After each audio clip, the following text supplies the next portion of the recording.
माँ बाप बहुत गरीब होते हैं। पिता बाहर मजदूरी करने जाते हैं और माँ गांव में लोगों का काम करके पैसे इकट्ठे करती थी। उनके एक बेटी थी। वो बेटी को पढ़ा लिखा कर अपने सपने पूरे करना चाहते थे। वो चाहते थे कि उनकी बेटी पढ़ लिख कर इंजीनियर बने और इसीलिए वो बेटी पर खूब पैसा खर्च कर रहे थे अपने सपने छोड़कर। बेटी जब जवान हुई तो उसे एक लड़के से प्यार हो गया, लेकिन इसका माँ बाप को नहीं पता था। लड़की लड़के से मिलने जाती और कहती कि अब आपके बिना नहीं रहा जाता।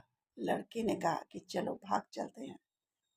लड़की उस लड़के के साथ बिना माँ बाप को बताए घर से भाग गई। जब माँ बाप को इस बात का पता चला तो वो बहुत रोए, रो रो कर उनका बुरा हाल हो गया।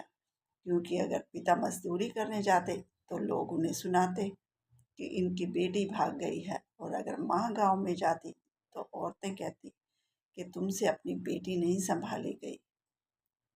वो लोगों की बातें और ताने सुनकर इतने ज़्यादा टूट चुके थे कि एक दिन दोनों ने सल्फाम की गोलियां खाकर अपनी जीवन लीला खत्म कर दी।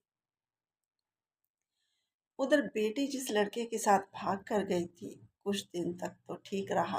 फिर वो बेटा शराब पीने लग गया, उसका आदमी, और वो उसको मारने लग गया।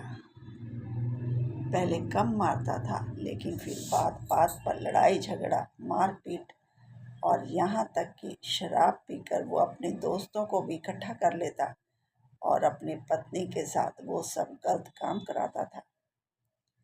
अब वो लड़की पछता रही थी, बहुत पछता रही थी, लेकिन पति के चंगुल से छूटने वाली नहीं थी। पति इतना शराबी हो गया था, अपने शौक पूरे करने के लिए उसने अपनी पत्नी को बेच दिया। अब लड़की जहाँ पर गई थी वहाँ पर भी दरिंदे ही थे। एक दिन वो लड़की वहाँ से किसी तरह से भाग निकली और भागकर गांव आई। जब गांव में आई तो उसे पता चला कि उसके माँ बाप ने शर्म के मारे अपनी जीवन लीला खत्म कर दी है। बेटी अब उस घर में अपना सिर दीवारों से मार मार कर रो रही थी कि मैं माँ बाप के प्यार को नहीं समझ सकी और एक लड़के के झूठे प्यार में फंसकर मैंने घर बर्बाद कर दिया। लेकिन अब पछताने से क्या होने वाला था, क्योंकि माँ बाप तो जा चुके थे। इसलिए कभी गलत कदम मत उठाइए, हमेशा अपने माँ बाप की